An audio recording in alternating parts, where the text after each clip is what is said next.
Hello, everyone, and welcome back. I'm here today with Coran Woodmass, the M&A advisor, entrepreneur, investor, and international man of mystery.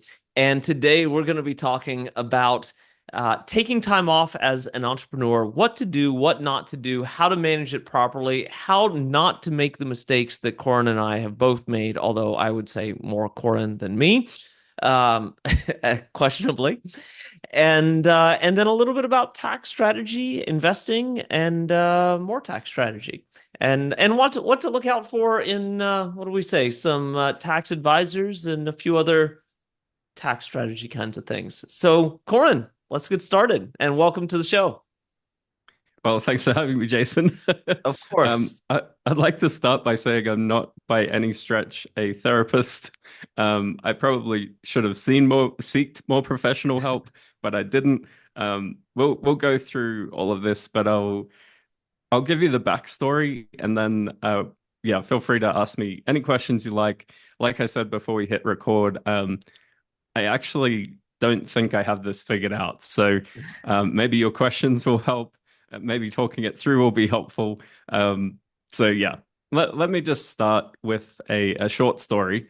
So you're in Playa del Carmen right now, and this story takes place in Playa del Carmen. So Okay. my most successful business and longest running business is an M&A advisory practice. At the time, it was the FBA broker. It's had a few variations since then. So we helped eight, seven, eight, nine-figure companies sell their businesses basically. And this one week, my wife and I are in Playa del Carmen. The lifestyle there is great. So the place was fine. I had the most stressful week of my life. I had three mega deals teetering on the edge of falling apart. Everyone just shouting at me the whole week. Clients, buyers, everything in between. It was it was seriously the worst week of my life. We got through it all. All of those deals closed. We got paid, which is, clients are happy, buyers are happy. I'm getting paid. I'm doing my job well. That's good. Um, I thought everything was fine. And Saturday morning at about 2 a.m. in the morning, I wake up in a cold sweat, full of cold sweat. My left arm is completely numb, feels like an elephant sitting on my chest. I couldn't breathe. Um, I thought, is this a heart attack? Am I going to die right now?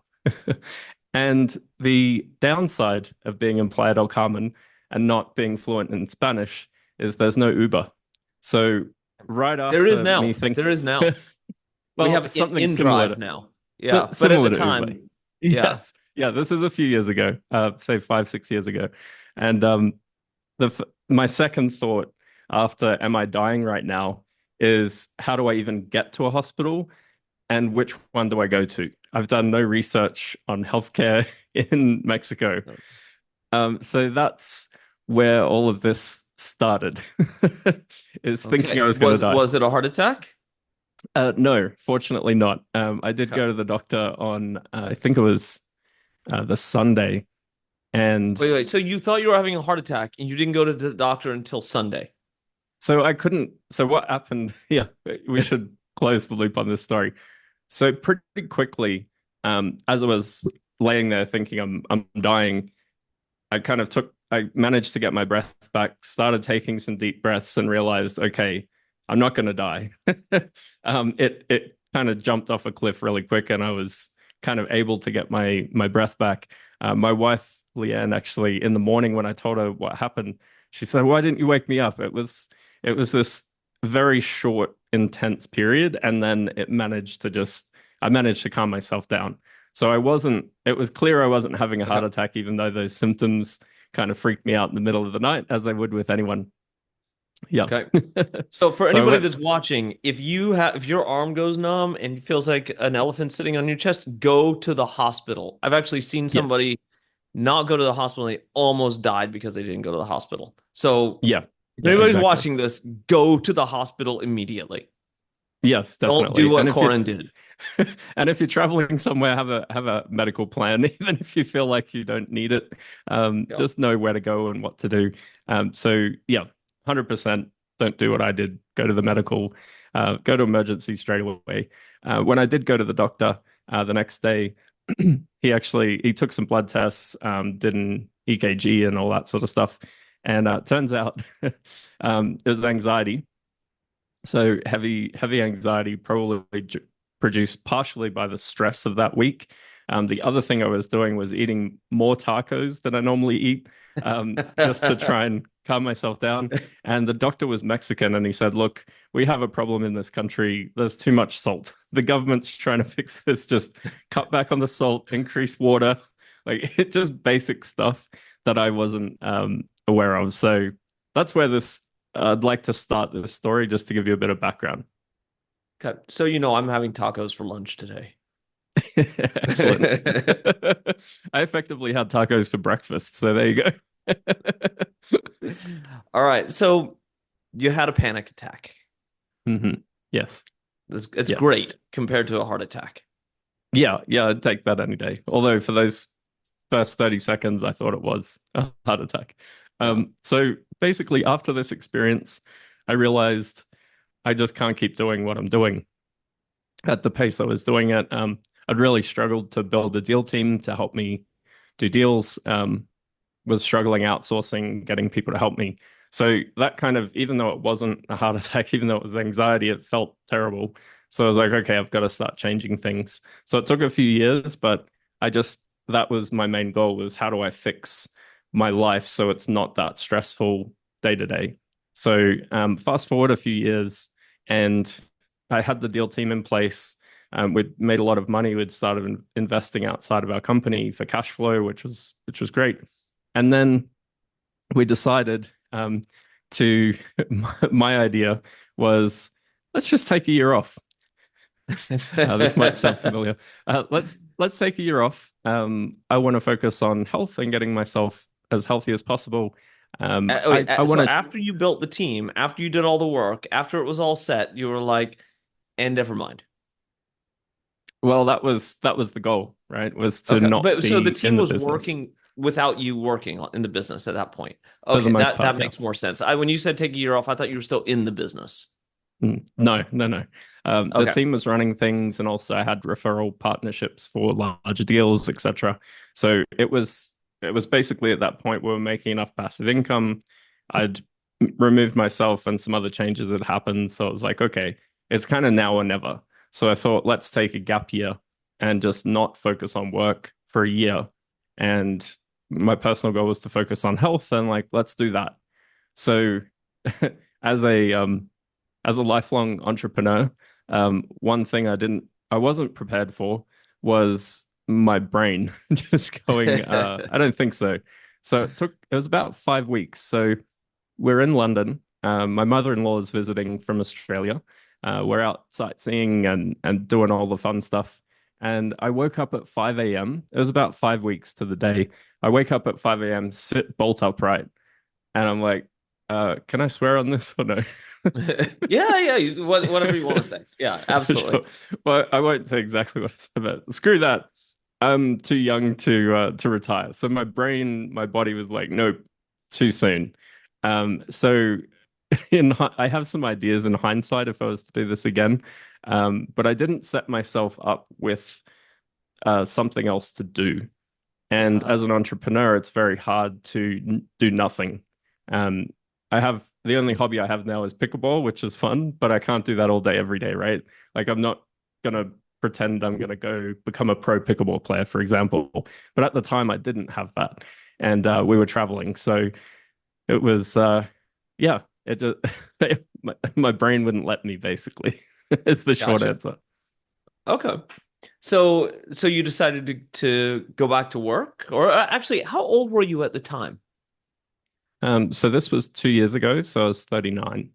39. Yeah, So, yeah, and your brain was just like, I can't take, it's not be done. I can't take more than 5 weeks off, yeah. is what I'm hearing, because you didn't have some other plan. You didn't, your idea was to focus on health, which involved Mhm. traveling and nothing else. Like you had to have something else. You like plan to write a book or plan to like go do like what in your mind, what were you going to do during that time? Or really was it nothing?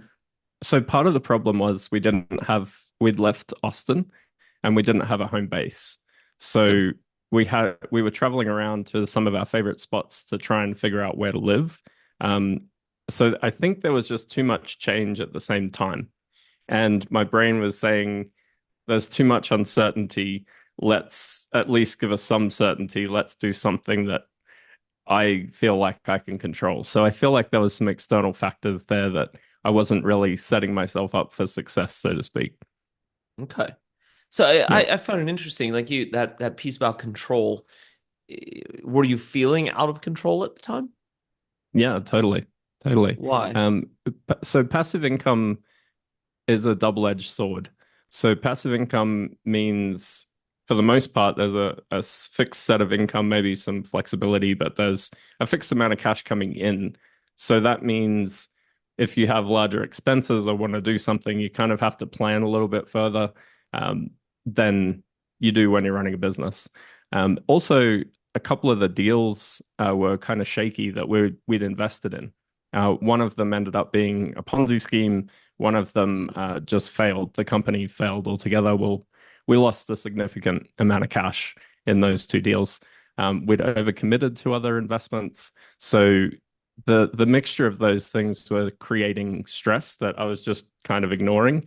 So you feel like, oh, I've hit this freedom line, but actually not so much. It doesn't feel like you think it's going to feel. Even a business when it's perfectly cranking, just entrepreneurs, if you started from scratch, you always the Rock, Dwayne Johnson, the Rock calls this the wolf scratching at the door. I don't know if you've heard him say this. It's kind of I've not, but interesting. it sounds very familiar. Yeah. I think because we build something from, if you build something from zero and didn't come from money or, you're making it on your own, there's always that fear that you can kind of never get away from, whether it's cash flow, cash pile in the bank, external cash flow. Like there's always something that a lot of our mutual friends will just start more businesses to offset this. It's based on fear, anxiety, worry.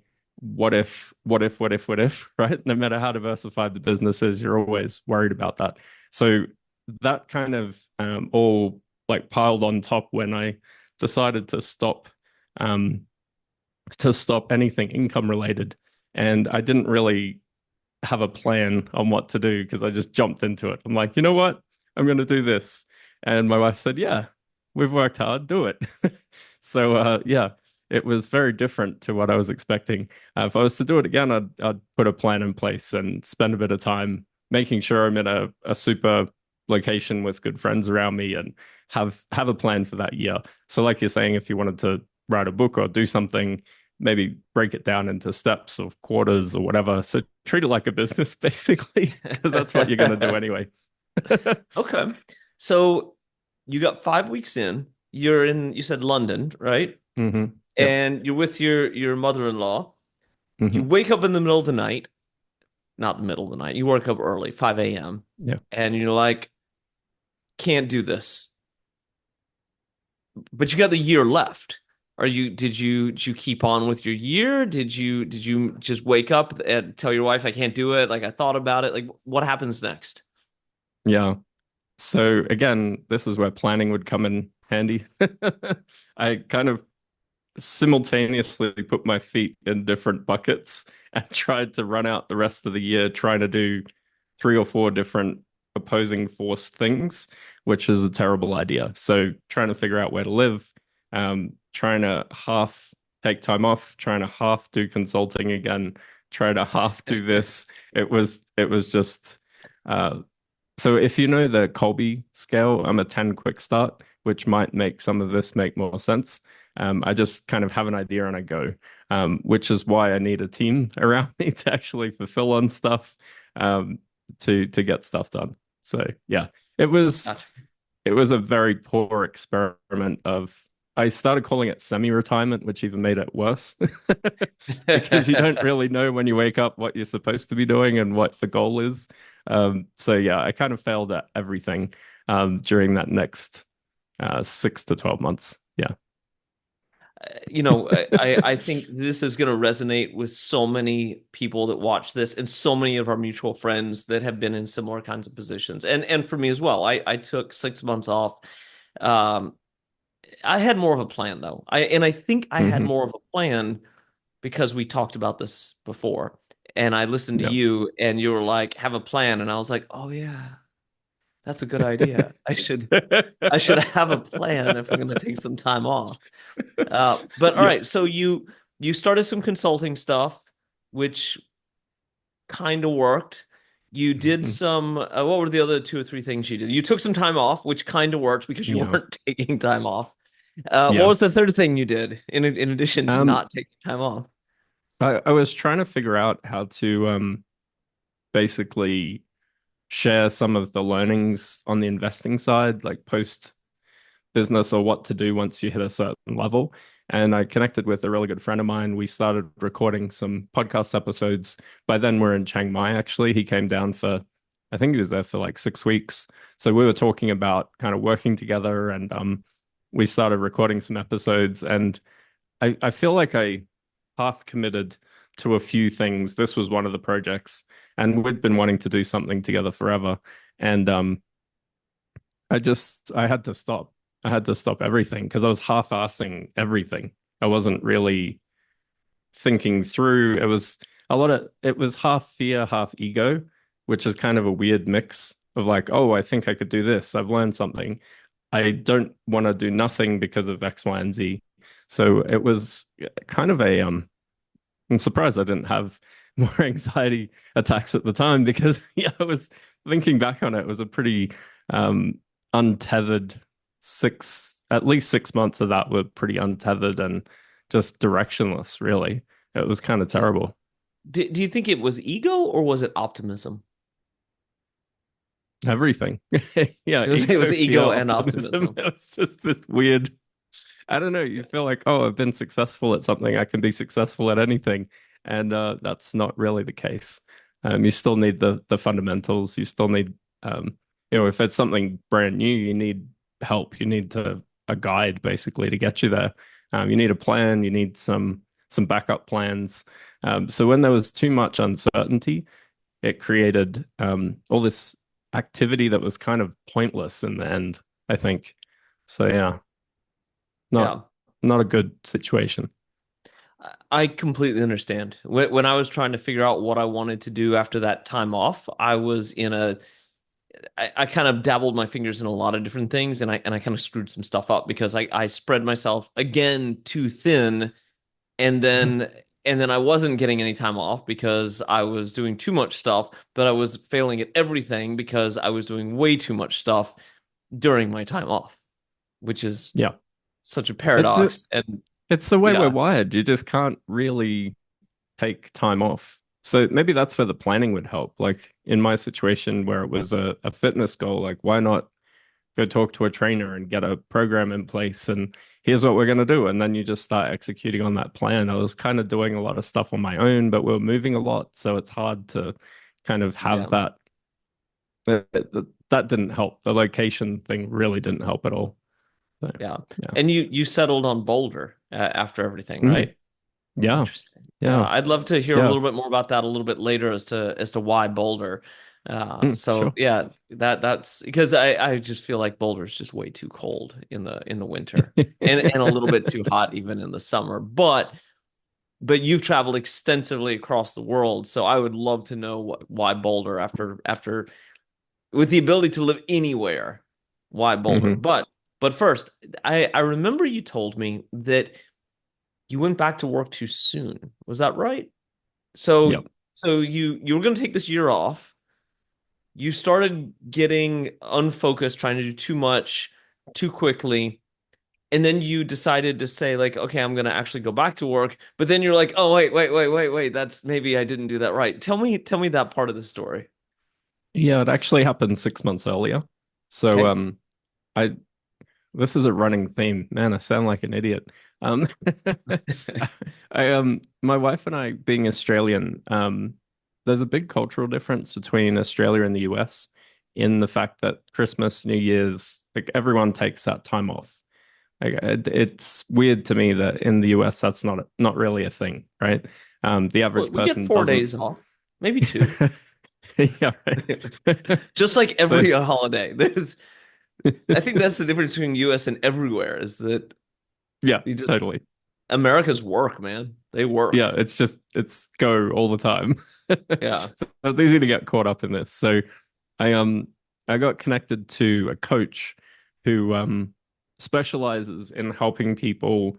He calls it the next act. So like if you've had a big exit, you're kind of in a career transition, you don't really know directionally what to do. So I got connected with this guy and I'm like, yeah, maybe he could help me with what to do next. But this is the half in, half out thing. I was planning to have 4 weeks off. I'd blocked out my calendars, turned on autoresponders on everything, and I was like, okay, I'm going to take 4 weeks off. But I connected with this guy and agreed to work with him 2 weeks before this 4 weeks off. So Okay. even though I didn't actually start working on any of his questionnaire stuff till the end, it was in the back of my head the whole time while I'm trying to take time off. So I didn't really set myself up for success on that front. And then it was a very expensive program to go through, and I'd already paid and committed the year before. So this is in February.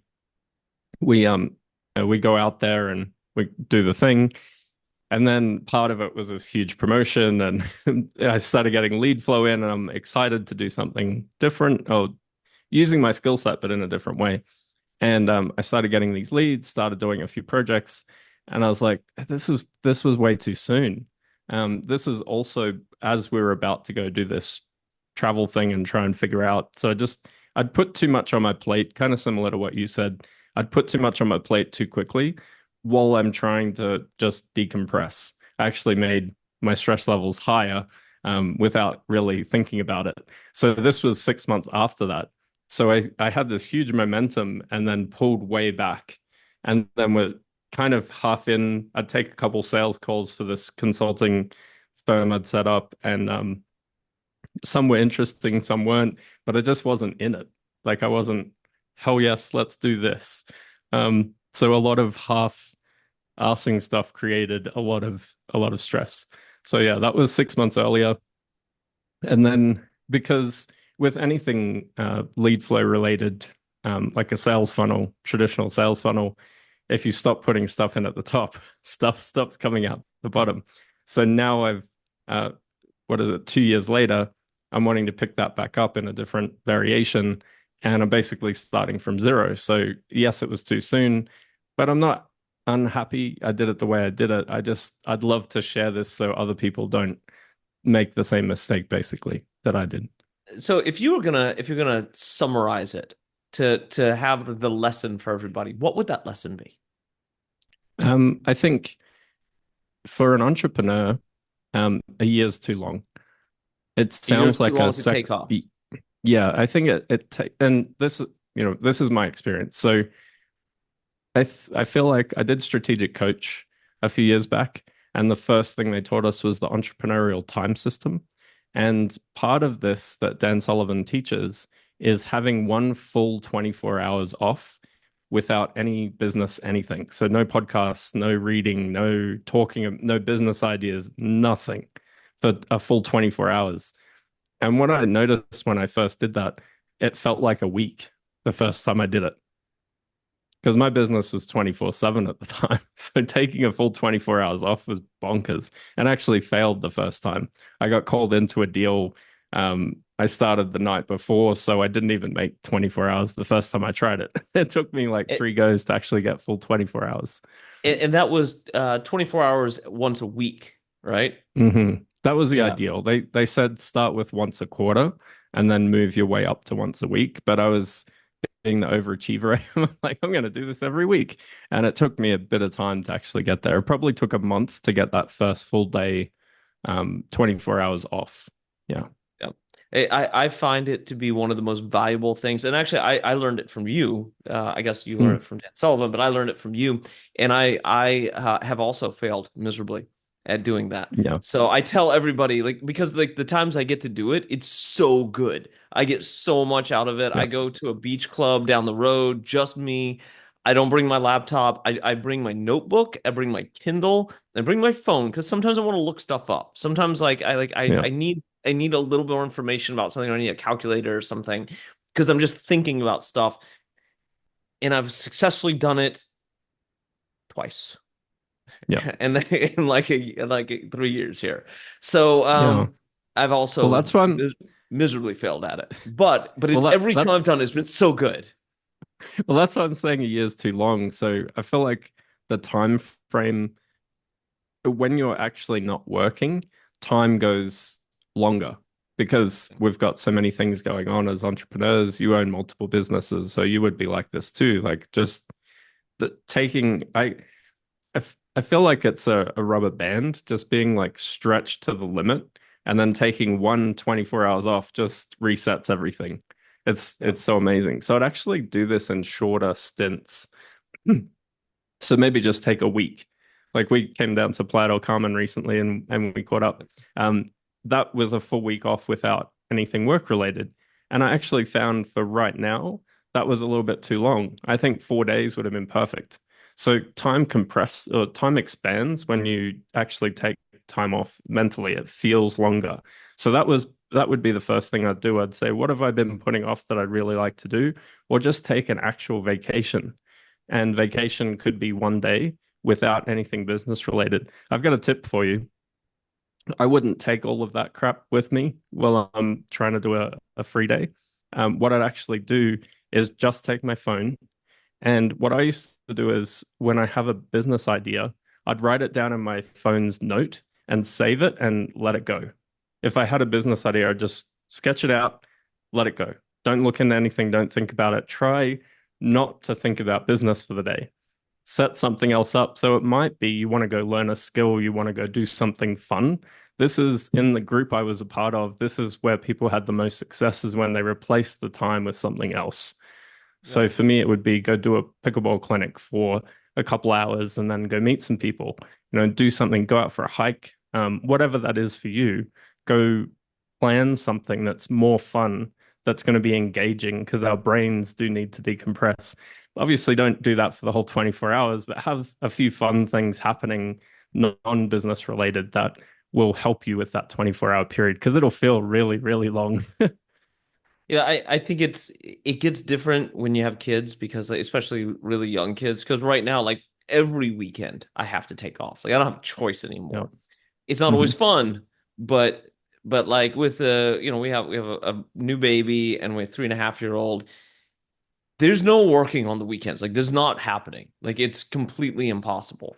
And so, unless I want to hire nannies to come in and help and do the stuff that I do to help out, because like otherwise, it's just not happening. And so the time that I get away is my thinking time, and which I find to be very very valuable. But I don't know. What do you think? Does my time away with kids actually count as time off, or does it need to be fun? Well, to preface that, uh, I've chosen not to become a parent, so I can't really comment on that.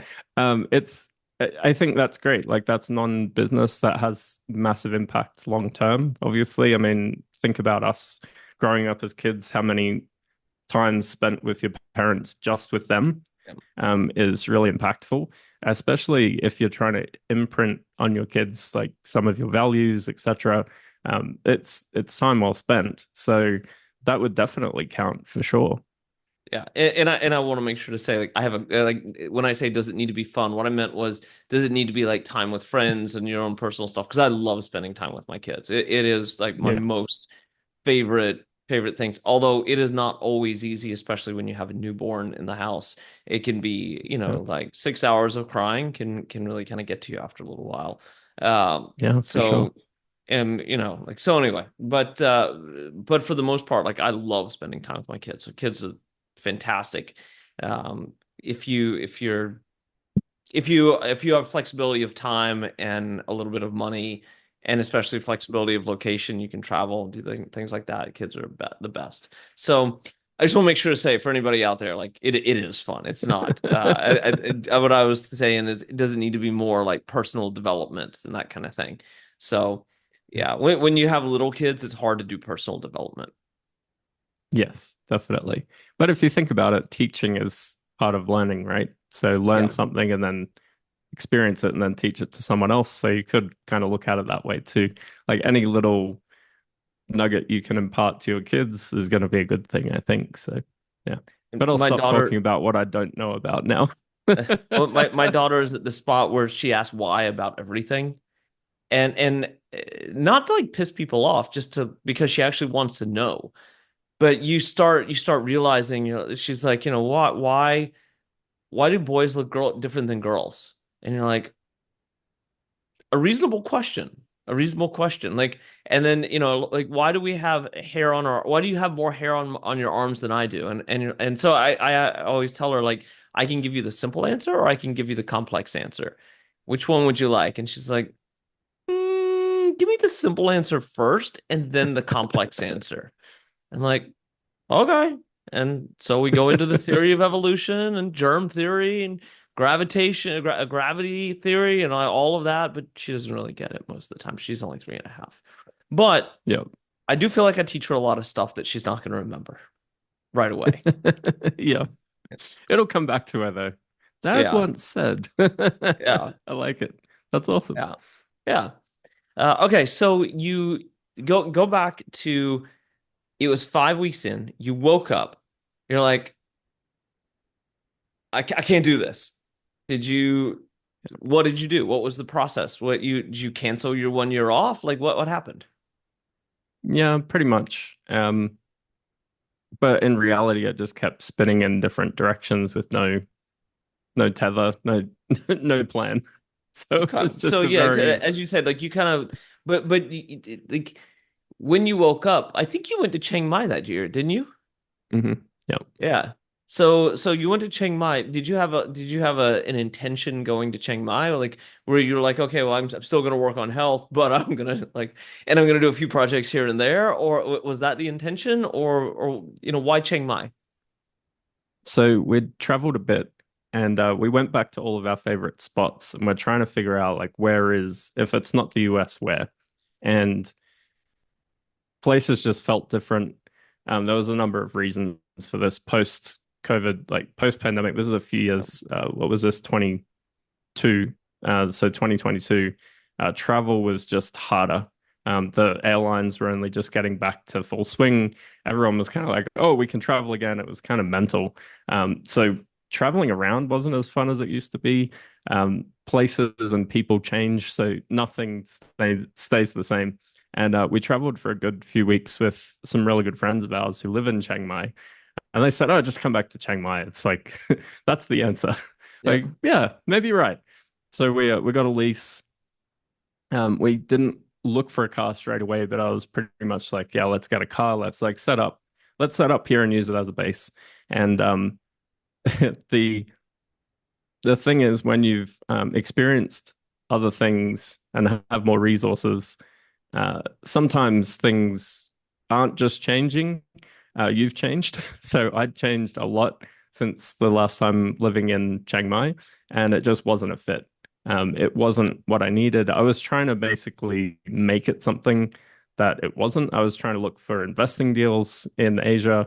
I was trying to build a network, and I was even looking potentially interested in local businesses in the area. And a lot of these boxes just weren't ticked in Thailand. Like there was a number of reasons why that's a bad idea as a foreigner. So yeah, I was still searching for something. I didn't really know what it was, but I was being pulled towards going back into buying businesses. I wanted to have more hands-on investments for a couple of reasons. One, you can, if you get it right, you can kind of dial your income a little bit. So if you want to do something crazy like go to the Monaco F1, you can do that, right? Like you go, okay, hey, that's a $25,000 ticket, but I could do that, like if I want to. So things like this were kind of on my mind, and yeah, we even went back to Australia during that time to see family and all that sort of stuff. And my wife's mother was sick at the time, so we didn't know if we needed to stay in Australia or if that wasn't an option. So when we're back in Australia, I was doing the same thing, like, okay, what does this look like if we're back here? And it was almost like the paradox of choice. There was just too much choice. Um, there wasn't really. I was kind of I kind of directionally knew where I wanted to go, but I didn't know how to do it and didn't know where the best spot to do that would be. Gotcha. I Yeah, I I understand. It is interesting how how you change and places change, especially after COVID. I remember going back to Chiang Mai the first time after COVID. I think it was 22, October 22. Um, and I was like, wow, there's a lot less stuff here now. Like it's not what yeah, it used to be. Although since then I was there in 23 and it looks like it's recovered a good bit. I didn't make it this year to Thailand, but I assume it's continuing to recover. Um, yeah, definitely. And who knows where it will grow? I mean, everywhere evolves and changes, and there's different people coming through that makes it different. It's a college town too, so that it's always going to have that. That's part of the interesting side of college areas is there's this innovation and new ideas coming into the place, which makes things just interesting. It's not old and stuffy. It's like always changing. So that's a good thing. But yeah, it was I don't know what I was expecting, but I'm like, man, it'd be great if it was just like it used to be and nothing's like it used to be. So yeah. so I'm kind of curious. I knew some of your favorite places are Chiang Mai, Prague, hmm hmm Boulder. hmm Tell everybody what were some of your others? I love Spain. I think we'll get a place in Spain at some point. Valencia is really nice, but we just love Spain. The downside for us of Spain is the late night culture. I'm more a early to Yeah. bed, early to rise type person. So yeah, if you want to go to a new restaurant and you're there at 8 p.m., good luck. It's more Yeah. like 11 p.m. So it's a bit of a cultural change. But the place is awesome. The people are cool. We've got a good network there. So Spain's always somewhere that we gravitate back towards. And one of our longtime team members is based in Spain as well. Um, so yeah, we feel like that's a little bit like a second home, but probably not to live full time for a number of reasons. Yeah. But yeah, I think at Taxes. some point, well, taxes, bureaucracy is they're Yeah. super aggressive. I mean, just look up what they did to Shakira. It's Yeah. kind of nuts. Not saying that I'm Shakira, but yeah, it just doesn't make you feel like that's a place you want to build wealth, at least. Yeah. So that's still top of mind for me, which kind of leads into your bolder question. Um, but yeah, Prague, Valencia, um, Chiang Mai. I probably wouldn't live in Chiang Mai again, but I'd love to just holiday there.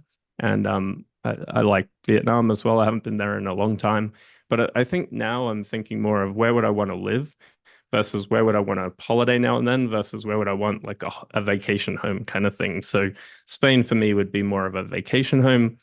For right now, the US is really great as far as living and continuing to build wealth, do business, and plan for taxes and things. It's very it's very straightforward here opposed to other countries around the world. Yeah, that makes sense. It's funny, like you talk about holidaying places. I feel like everywhere you go is a holiday because, like I remember the story from when we first met. You were telling me about, I think it was you and your wife went on a cruise somewhere and you were just like, why don't we just do this all the time? This is better than working in corporate America or corporate Australia.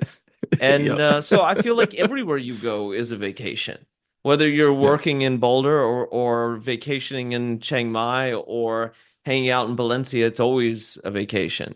What do you think about that? yeah. I still need to make that shift mentally and like prepare to take that time off to for me to really feel like it's a vacation as opposed to just living. Colorado is an exception to this, though, for me. So we love the outdoors. We love pickleball. Since we got here, we weren't playing pickleball before we came Mhm. back. But hiking, for example, within probably 20 minutes from 15 minutes from my house, there's a few hundred trails. I'm not even joking. We have a beautiful lake right next to our building that we walk around every morning. We were out there this morning. It's amazing that you've got the fall leaves right now. The colors are amazing. So you can work. So when we first came up here in 2020 during the pandemic. So we were in Austin at the time. And instead of going to Europe like we normally do, we kind of were like, where can we go? Let's get out of here. It's super hot in Austin for the summer. Where can we go? And our mutual friend Dan said, I got a friend in Denver. Do you want to come up? And we're like, yeah, let's go. So that summer, we would hike for an hour or two every morning.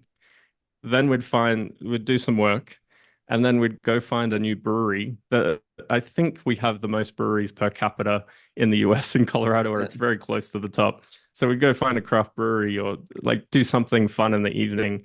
And this just happened for 6 weeks straight. Like almost every day, we were hiking some crazy new mountain. Then we'd go out and try some new restaurant or something in the afternoon, and we'd compressed our workday really tight to like max 6 hours. I think it was probably more like 3 or 4 during this summer. And just the lifestyle here is really cool. People you meet on the trail will say hello. That you'll have a chat. Like it's easy to meet people. People are doing cool stuff, but they don't lead with "Here's what I do." They'll lead with "What trail are you on next?" Or it's something like this. It's not leading with "What do you do?" That's not your identity. It's let's have fun first and then let's figure that out later. So a lot of people move to Colorado for this exact thing. They want to be outside more. You mentioned the cold. It does get cold here, but we have 300 days of sun every year. So it might snow one day, and then the next day you'd be out hiking in t-shirt and jeans, and putting on sunscreen because the reflection of the snow is pretty intense. We're closer to the sun. There's tons of mountain towns. I love driving. So we'll get out into the mountains on the weekends and just explore somewhere new. And then you've got all the facilities. The airport's really good. I think Denver's something like the seventh or eighth busiest airport in the world. So there's a ton of connections here, and that's an hour from us. So you've kind of got a bit of everything. Um, so yeah, and also on the investing side, the first few people I met here actually run real estate syndications, run real estate funds, are doing interesting stuff. The other night, we went for a hike with a friend of ours. He does run a firm like this I'm talking about. They invest in multifamily deals. Their neighbor is an investment advisor to family offices, high net worth people, and he just throws out a couple of the deals he's looking at. And we randomly met him. They just happened to show up at the same restaurant we were just eating at. It wasn't planned. And I'm like, this is pretty amazing. Like you can go on these epic hikes, you can meet cool people. People are more interested in lifestyle and business. It's not like they're one or the other. And in some places I've been, it's one or the other. So Austin is definitely more business first. There's a little bit of lifestyle, but you can't do the hikes we do here in Austin. They just don't Yeah. exist. Everything's pretty flat and dusty and very hot. So even though I grew up in the tropics, I feel like I wasn't born to live in the tropics. I actually like cooler weather. So yeah, that's why Colorado. It's funny you say one or the other. Like I'm living in Playa now. I've been here for 3 years. I did something I never thought I would do and grow my hair out. They say that I'm a member now of the Tilluminati. Hmm. All the white guys that move down and grow their hair out because it's such a lifestyle first location. But we've actually Hmm. looked at going back to the US and potentially to Silicon Valley for projects we're looking at doing. But if we don't go back to Silicon Valley, we actually talked about joining you in Boulder, or was it Broom? What's the place right next to Boulder? Something So we're Broom. we're in Broomfield. We're equal Broomfield, that was it. distance between Denver and Boulder. Boulder's like Yeah. 20 minutes, Denver's 25. So yeah, we're just south of Boulder. Yeah. So we actually looked at going to Broomfield as well, or to Boulder, somewhere that was somewhat walkable is what we wanted. And Yeah. same thing. It's just a little too cold for me, man. It's just Yeah. a little bit too cold. So Yeah. And I mean, I grew up, I wear jeans 2 weeks of the year where I grew up. It's it's kind of novel for me to be like, oh, I had to learn how to drive in the snow, for example. So I know people here that are leaving for winters and they're saying it's too cold. So it is a function of where you grew up and what your goals and what you want. So I'm not saying it's for everyone. It's just for us. We kept referring to Colorado whenever we were thinking of locations. So a few years back, my wife booked this amazing hotel restaurant experience in Switzerland. We randomly had some Aussie friends show up there, and we were in Prague. We drove across, like, yeah, let's go to Switzerland, and we loved it. We're like, wow, Switzerland's amazing. It's like the Colorado of Europe. Like we would Yeah, keep everything it was always in the comparison for us. So I feel like that made it a no-brainer. But I'm not saying that's for everyone. Locations are so personal.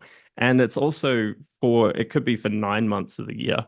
I'm always looking for the 80% place when it comes to location. Like, where could I be for, well, not even 80%, where could I be for 9 months of the year? I'm pretty happy with that. If I want to travel, because I do want to travel, I know I'm not going to be happy sitting somewhere forever. None of us are.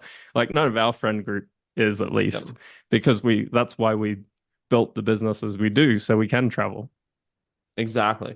It's here in Playa more and more. We're gone not just for the summer, but really for 6 months because it's just too hot here during the summertime. And Yeah. really, like past May, really past April, and up until October, it's just too hot. And so, like more and more and more, we're looking at like where else can we go during the summer. This summer, we went to Montreal. We planned on going to Prague. Maybe go back to Prague next summer, but. Maybe we'll come to Boulder. I think we I don't want to spend too much time in the US because that'll have tax consequences for me. So I gotta moderate my US time right now. Um, but And yeah, that's a so all right, so consideration. That's a big yeah, consideration too, is taxes, right? Like once you have your situation dialed, that really dictates what else you do. But because of the investing we've been doing, just quick side topic, because this yeah, might be please. interesting to some people, is the investing we were doing was all in the US. Our income was in the US. So once we'd unlocked how to move forward and how to build wealth here, which it's for better or worse, I'm not saying it's perfect. The US system is set up for people to become wealthy and to Yeah. build wealth, basically. That's one of the upsides here. So once we've got that dialed in, thinking about moving to Spain full time or even Thailand, there was pretty big Yeah. changes tax wise in the last few years in Thailand, for example. You need to learn all of that again. So yeah, that's another component of all of this is where is your setup and what are you comfortable with? What's changing? And what's the biggest lever for you? So for us, it's here, but that's not the case for everyone. Yeah. Like right now, Mexico makes a lot of sense from a tax perspective, but it's also because we're not making tons of money right now. Like it's not like I'm not working as a professional CEO right now running larger private equity businesses. But I think also with our investing as well, we're finding more and more and more advantage in the US, but we still get such a boost being out of the US at the moment that it Yeah. doesn't make sense yet. And so I think that if I do this next project we're looking at doing, we'll definitely be back in the US, but it'll be a modification to income and so a modification to tax strategy as well. It's so Yeah. interesting. Like as you build wealth, how much you need to know about taxes and how many people you have to hire to help you avoid taxes. Yeah. Yeah. We're Yeah, probably paying, even though our structure helps us legally pay less tax, we're still paying a shit ton to advisors to help us with this. But it is yeah. such a flywheel to get you going. My sister is building a business. She's 5, 6 years in now to her business, and 4 years, sorry. She started in 2020. But I've been talking to her a lot about the trajectory of using lower tax areas to keep more of your wealth as you're building it. It's such an accelerator. To do it the traditional way is like, especially in Australia, it's very non-entrepreneur friendly. There, it's very aggressive, the Yeah. taxes, to say the least. So, choosing where to be is a no-brainer when you can manipulate what you're doing and have that outcome. It's better to keep that for your kids than to give it to the government, I Yeah. think. But And yeah. or to invest it further. Like that's one of Mm, the other, yeah. that's one of the reasons we're looking at potentially, if we don't do this project in the US, looking at Southeast Asia again, is because we can cut our cost of living so dramatically and we can set it up where we have essentially no income for a little while. So we have less tax burden there for a little while. And then the money that we have just goes into a corporation, which is somewhere else, and then that money we can take after we come back from that area, and then we just have more money to invest. Yeah, exactly. It's a really smart move. I mean, obviously, if you're not at an income level yet, focus on that first. But I spent an abnormally long amount of research time before I was really making money looking at all of these options. And it's kind of funny to me that when I actually had the bigger tax problems, the answer for us was to just stay here tax wise Yeah. in the US. It just made a lot of sense. But it was part of that was how it was all built. So yeah, that's not a one size fits all. Um, I do have a thought on this, if I could just mention, Yeah. because I mention this to everyone. I feel like this is underrated. There's a lot of people out there that position themselves as international tax experts. I've had calls with almost all of them. And the one red flag I have is when someone says, I know all jurisdictions as far as tax laws. Here's what you should do within a 10-15 minute discovery call. I call bullshit. Here's what I I call do. bullshit. And Yeah. and this is not tax advice. Please, use your Yeah. own judgment. But here's what's worked for me is if I'm looking at so I'm Australian, I have a tax base in the US, technically don't live here, but that's a topic for another time. So I spoke to a tax attorney in Australia who'd won a court case against the tax office, the ATO is what we call them, similar to the IRS. So they'd won a case against the IRS effectively. I was like, okay, I want to talk to this guy. Had a free call with him.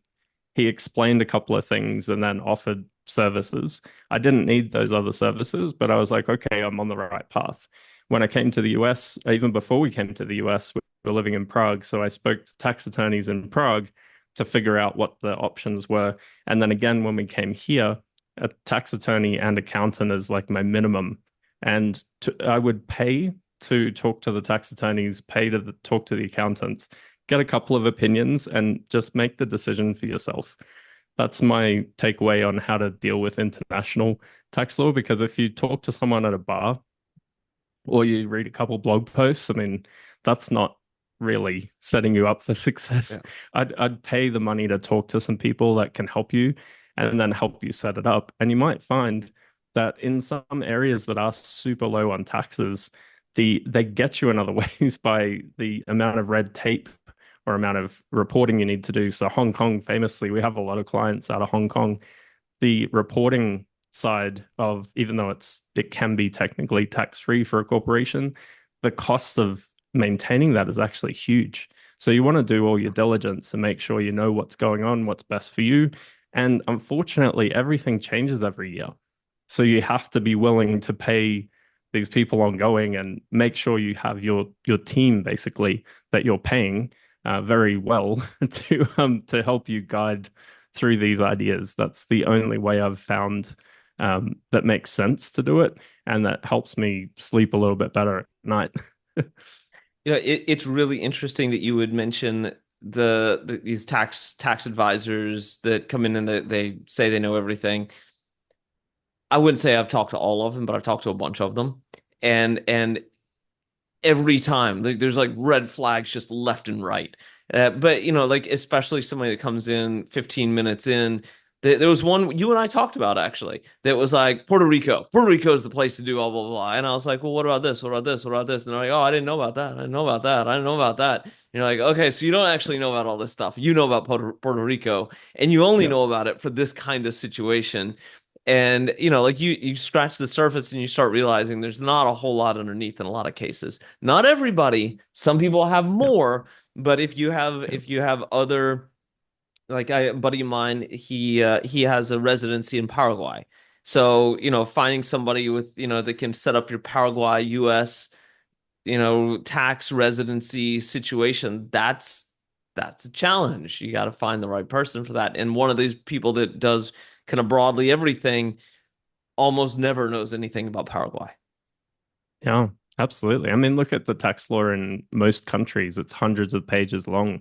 How could you Yeah. know 10 different jurisdictions? It's impossible. Like the Yeah. people in the US that focus on the US don't even know it all. So we've been to conferences where people have legally not paid tax in the US for 15 plus years because of the strategies they're using. They're deploying capital, they're doing the right things, they're following the law. But even they were saying they'd listen to tax podcasts on a drive. Like if they're on a long drive, they'll listen to tax podcasts. And then they'd on a Monday morning have a call with their tax team and say, I heard about this. Can we use this? How do we do this? Because you never get the shower time of your advisor in any situation. Unless you Yeah. have a family office, hopefully then you do. But if you're paying them directly just to think about you, but our tax advisor is great. He's a dual tax attorney and CPA, which is kind of rare. Um, but even he like will mention something. Oh, can we do this? Oh, yeah, yeah, you could. But he's not thinking like that, right? Like Yep. he's got too much going on in his own life. So you have to kind of the most wealthy people I've come across take tax so seriously they'll listen to podcasts about it, which sounds kind of bonkers, really, when you're running a nine-figure business, but apparently that's what it takes. Yeah. And if you're And running a as a nine-figure result, business and it's going to save you, six figures, 10 figure or six figures, seven figures, maybe an eight figures per year, that's it's time well spent. that's worth some money right there. That's And no one another else will do million it dollars for in your you. pocket. Yeah, no one else will do it for you, regardless of who you're paying. So yeah, when it comes to it depends how deep you want to go down the rabbit hole, I guess. But yeah, that's my minimum 80/20 of it. But you can go a lot deeper if you want to. Yeah. Yep. Yep. Perfect. All right. Well, this has been fantastic. Thank you so much, Corin. Really appreciate it. And I'll tell you what, before we wrap up today's call, I'm going to stop the recording and then I'm going to redo the intro because we talked about a bunch of stuff that we didn't plan on Sure. talking about. I Uh, like it. yeah. So yeah. So any final thoughts before we wrap up today? If you're interested in buying or selling businesses, check out truthaboutacquisitions.com. Currently a newsletter. The podcast is coming out very soon, I promise. There's this And one there's this one guy that was supposedly on the podcast. Okay, did I break up for a second?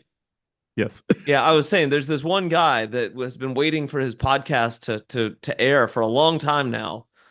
Yeah. All right. He I looks a don't lot know. Wait, like when you. when is that gonna go? What's that gonna happen?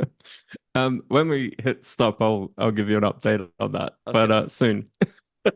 Sounds great. Sounds great. Yep. All right. So check out the Well, thanks for podcast. having me. And Yeah. do you have any services that you're offering? Or you're just doing the podcast?